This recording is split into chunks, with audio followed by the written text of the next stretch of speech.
All right, so you're getting ready to build your first project or many projects that you have coming up. What type of wood should you be using? Well, great question. Let's dive in.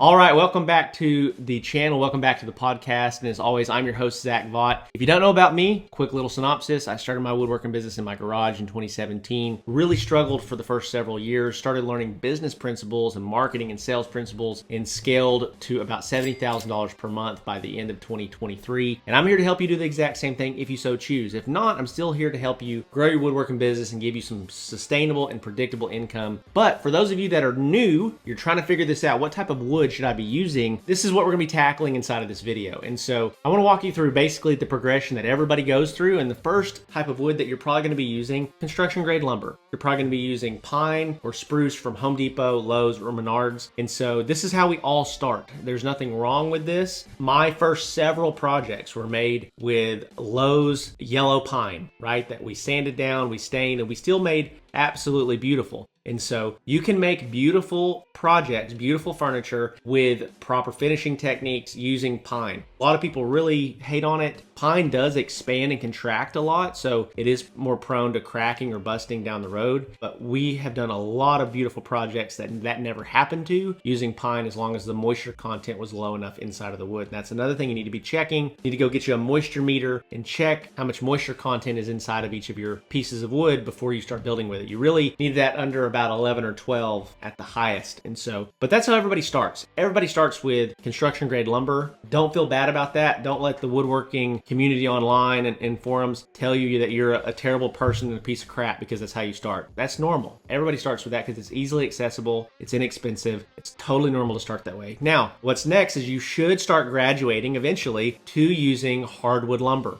What is hardwood lumber? Well, pine and spruce are soft woods, which means that you can take a hammer and hit it and you're gonna dent it, you're gonna beat it up. Hardwood lumber are things like oak, maple, walnut, cherry. These are hardwood options that are gonna be much more durable over the life of that piece of furniture or that project, whatever that thing might be that you're building. And so you need to also understand, am I building something for outdoor use or am I building something for indoor use? If you're building something for outdoor use, cedar tends to be a very good outdoor option because it does not expand or contract very much and it is much more durable typically over the life of the project. Or you can use treated lumber. Well, now the problem with treated lumber though is if you get treated lumber and it's really, really wet when you get it, it's going to move a lot when it dries out. So you would need to get treated lumber 6, 8, 10 months ahead of time before you're actually building the project and let it dry out, then mill it up and use it then. So those are my 2 cents on that. But you need to be moving into a hardwood option for interior furniture or interior projects. And with that, you need to be getting connected to local hardwood suppliers. What I would not recommend is that you go to that same Home Depot or Lowe's and you go buy red oak or white oak boards at $35 a board foot, right? That's foolish when you can get the same stuff for $3 a board foot, $6 a board foot from a hardwood supplier. So you need to be finding your local mills, your local hardwood suppliers, and establishing relationships with those guys. And so when it comes to what should I be building with, what woods are the best woods to build with, let me walk you through that. The first thing to understand is that it's going to vary based on where you are in the country. My goal in business was always to find the least expensive hardwood option. Hardwood, whether you go cherry or maple or oak or whatever that might be, when you move into hardwood, it's a much better option than pine or spruce. It's much more durable. So what I wanted to do is I wanted to find a hardwood option that was the least expensive for me. So my costs were still minimal, but still gave a huge value add to the client. And so for me, where I'm located in Texas, that was red oak. Red oak was the primary hardwood option that we used. And the reason is because red oak was cheap. It was $2.50 to $3.50 a board foot. And it's also incredibly durable. It's one of the most dense hardwood options that are out there. And we can stain it or paint it any color. It's pretty easy to work with and it's a great option.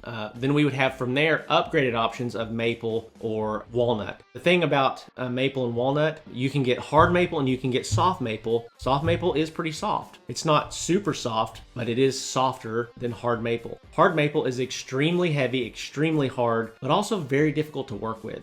It's just not as enjoyable to work with. If you had a 90-degree angle on hard maple and ran your finger down it, it would cut your finger wide open. At a 90-degree angle, it's that hard. Walnut is, in my opinion, the most beautiful wood that there is. It's not even close, but walnut's actually not super dense, super durable. I've built several walnut tables. They kind of get beat up a little bit. That may just be because of the type of walnut that we have available to us down here in Texas. I'm sure up in the Northwest, if you're using black walnut, or up in Canada, black walnut may be a little bit denser, a little bit stronger and harder to beat up or ding up. But just be aware of these different things. And also just be aware of your cost. You need to make sure that your costs, you're not going in way too heavy on material costs and building a beautiful project, and the customer's making out like a bandit and you're not making any money because you spent $12 a board foot for walnut as opposed to the $3.50 a board foot for oak, and you didn't charge accordingly. So make sure that you're doing that. What type of wood should you be using? Well, when you're getting started, you should use whatever you have access to, and you shouldn't feel bad about it. You should just hone your skills, get better. But as you progress and you get better, you've gotten some projects under your belt, I would highly encourage you to get connected to lumber suppliers, hardwood lumber suppliers, within an hour, 2 hours of you. And by the way, a lot of these guys will deliver to you for a small fee if they already are delivering other goods to other businesses in your area. So a lot of these lumber suppliers, they also sell plywood. So they'll be delivering plywood to cabinet shops in your city, and they can throw a stack of lumber on their truck, deliver to you for 20 bucks, right? Much better option than you driving and going and picking out the lumber and loading it up and driving it home. It just takes a lot of time. As long as they're delivering good stuff and they're not bringing you a bunch of the trash boards, make sure that the boards are straight, they're cleaned up, they're easy to mill, and as long as they're doing that, I would have them deliver it to me. So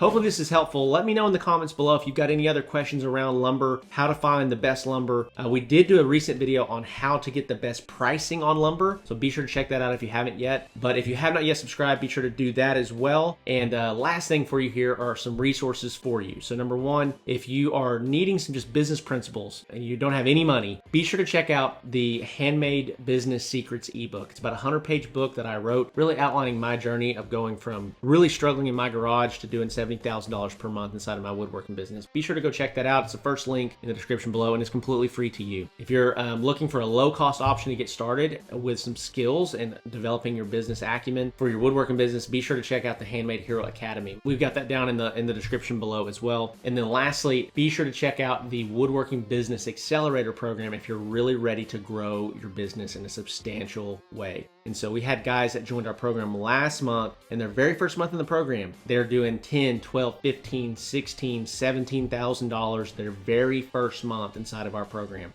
I've been preaching this, talking about it for a couple years now. We've been doing this for over 2.5 years, helping guys all over the country and all over North America scale, and it works. We are the most legitimate program in the woodworking space right now. Nobody in our space can touch the level of support that we offer, the amount of coaching that we provide, and the results that we drive for all of our clients. So if you are really ready to grow and scale your woodworking business, be sure to check that out. So with that being said, guys, love and appreciate you all as always, and I'll see you in the next video.